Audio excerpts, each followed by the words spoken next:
दाजीपेठ येथील श्री व्यंकटेश्वर देवस्थानमध्ये वरलक्ष्मी व्रतम व लक्ष कुंकुमार्चन सोहळा मोठ्या भक्तिभावात आणि उत्साहपूर्ण वातावरणात संपन्न झाला.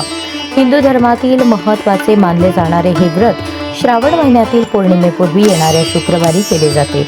माता लक्ष्मीच्या वरदालक्ष्मी रूपाची पूजा करून कुटुंबाच्या सुख समृद्धीसाठी आणि पतीच्या दीर्घायुष्यासाठी विवाहित महिला हे व्रत करतात.